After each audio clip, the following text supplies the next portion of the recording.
नमस्कार, आप देखना शुरू कर चुके हैं कैपिटल टीवी बिहार और मैं आपके साथ सरोज सिंह।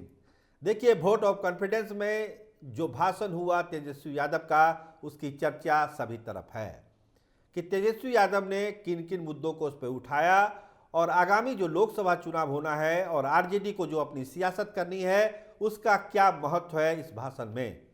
तो बहुत सारी बातें उठाई तेजस्वी यादव ने, जिसमें रोजगार का भी मुद्दा था, युवाओं का भी मुद्दा था, जो दल बदल हुआ है उसका भी मुद्दा था। तो एक एक करके हम बताते हैं कि क्या क्या कहा तेजस्वी यादव ने और क्यों हो रही है तेजस्वी यादव के भाषण की चर्चा। तो सबसे पहले जो एक बात कही तेजस्वी यादव ने कि हम तो नीतीश कुमार को दशरथ के रूप में देखते हैं, अपने पिता तुल्य देखते हैं, उनका हम पूरा सम्मान करते हैं। भले ही वो पलट गए, बीजेपी की तरफ चले गए, लेकिन दशरथ की तरह हम उनको मानते हैं। और उन्होंने तो राम को वनवास दे दिया, जिस तरह से दशरथ ने दिया था 14 साल का वनवास। तो तेजस्वी यादव ने इसमें संशोधन किया कि हम वनवास में नहीं हैं और वो 14 साल का पीरियड मेरे साथ लागू नहीं होगा। लेकिन कहानी कुछ उसी तरह की है कि वनवास दे दिया उन्होंने राम को। पहले कहते थे कि सारा राजपाट अब आप ही को संभालना है, लेकिन ये हुआ क्या। तो ये बात कही। इसके अलावा एक साथ उन्होंने ये भी जोड़ा कि देखिए, दरबार में कुछ कैकई हैं जिनको महसूस करना पड़ेगा नीतीश कुमार को और ये समझना पड़ेगा कि उनसे दूर रहने की ज़रूरत है। इशारा आप समझ रहे हैं कि कैकई किसको बता रहे थे तेजस्वी यादव। बार बार चर्चा होती है आरजेडी खेमे में कि कुछ लोग हैं जो गलत सलाह दे रहे हैं नीतीश कुमार को। उसमें आरोप लगाया जाता है, अशोक चौधरी पर आरोप लगता है, विजय चौधरी पर आरोप लगता है, संजय झा पर आरोप लगता है।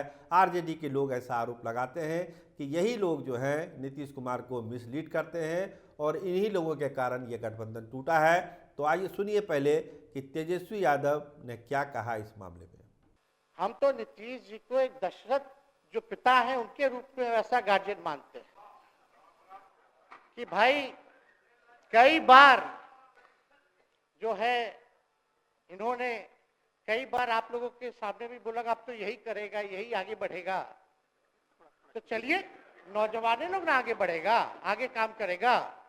लेकिन कई बार मजबूरियां रही होंगी इनकी, जैसे दशरथ की मजबूरी थी, राजा दशरथ की, कि राम को जो है वनवास जो है भेज दिया गया।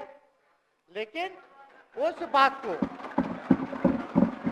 हम मानते हैं कि हम वनवास नहीं आए हैं, बल्कि हमको इन्होंने भेजा है जनता के बीच उनके सुख और दुख के भागीदार बनने के।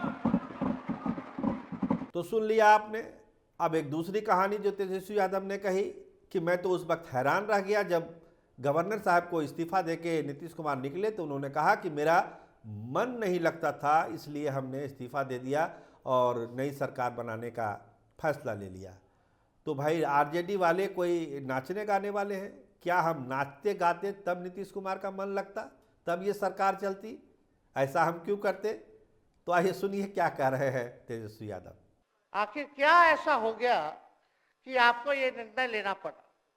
2020 का हम लोग चुनाव जीत करके आए, मात्र बेईमानी के बाद 12,000 का डिफरेंस था पूरे महागठबंधन और एनडीए में। आप क्यों छोड़ के आए? आपने यही बोला था ना कि हम एनडीए इसीलिए छोड़ रहे हैं क्योंकि हमारे पार्टी को तोड़ा जा रहा है, हमारे विधायकों को प्रलोभन दिया जा रहा है। और आपने ये कहा था मर जाएंगे मिट जाएंगी, तो आप कहते ही रहते हैं, हमेशा लगातार ही कहते रहते हैं। उस पे हम नहीं जाएंगे। लेकिन आपने तो ये कहा था कि भाई हम लोगों का एक ही लक्ष्य है, न प्रधानमंत्री बनना है, न किसी को मुख्यमंत्री बनना है, देश भर के विपक्षों को गोल बंद करके जो तानाशाह है उसको दोबारा नहीं आने देना है। इसीलिए ना आ पाए थे। और आप जब गवर्नर हाउस गए महोदय, मुख्यमंत्री जी, जब आप बाहर आए तो आपने बोला कि आपका मन नहीं लग रहा था। आपने ये बोला कि मन नहीं लग रहा था। मन नहीं लगेगा तो हम लोग नाचने गाने के लिए थोड़ी है, आपका मन लगाने के लिए। हम तो आपका साथ ना देने के लिए थे कि जो काम आप बोलते थे असंभव है, उसको हम लोगों ने मुमकिन करके दिखाने का काम किया।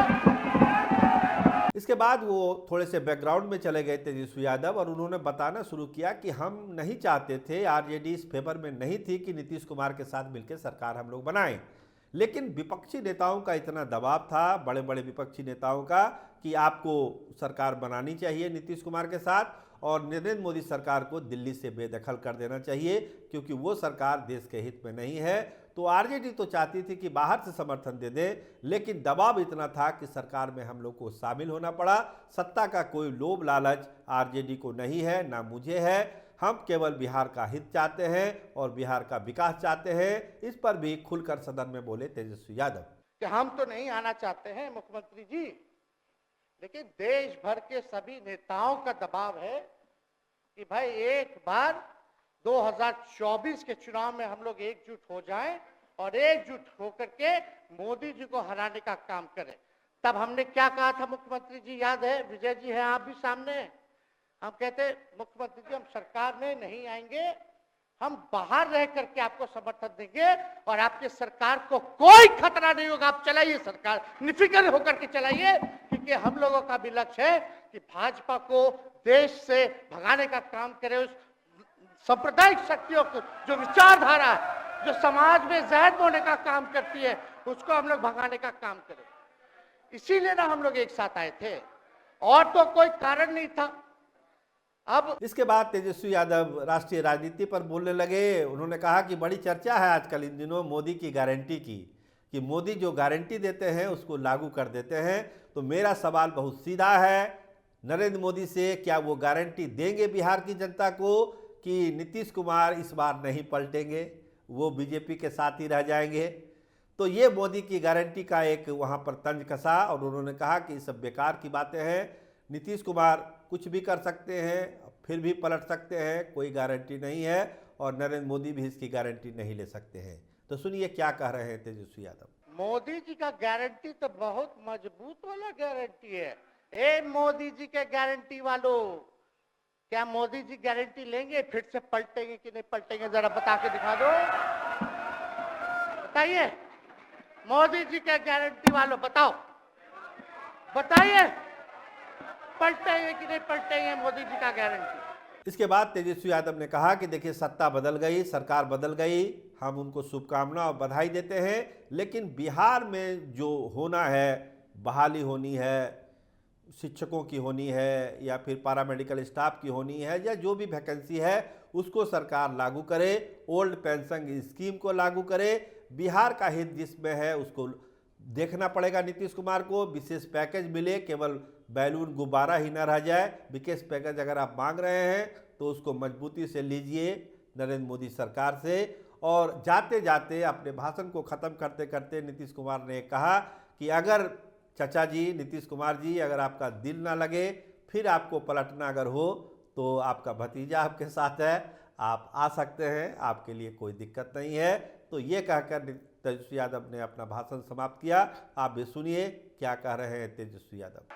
खैर, हम लोग जो कहते हैं वो करते हैं और हम लोगों ने 17 महीने काम कर करके दिखाने का काम किया है। नौकरियां तो निकल ही रही है। और कई बार मुख्यमंत्री जी जब हम आपसे मिलने गए थे, जब सरकार बनाना था हम लोगों को, तो मेरा सबसे पहला कंडीशन, विजेंद्र जी आपको याद होगा, हम बोले थे कि हम अगर आपके साथ आएंगे तो भाजपा के रोकने के लिए तो आएंगे, लेकिन साथ में आप हमको विश्वास दिलाइए कि हमने जो जनता से हमने कमिटमेंट करने का काम किया कि 10 लाख सरकारी नौकरी देंगे, आप वो करवाइएगा अपने नेतृत्व में। मुख्यमंत्री जी बोले हो जाएगा, हो जाएगा। और एक काम और मुख्यमंत्री जी, हमने फाइल कर दिया था, आगे भी बढ़ा दिया था, विजय बाबू देख लेंगे, देखते ही रह रहे हैं। अभी तक फैलवा करवाए भी नहीं के कैबिनेट में। तो जीविका लोगों का तो आशा दीदी लोग का मानदेय वाला करवा दीजिएगा, आशा ममता।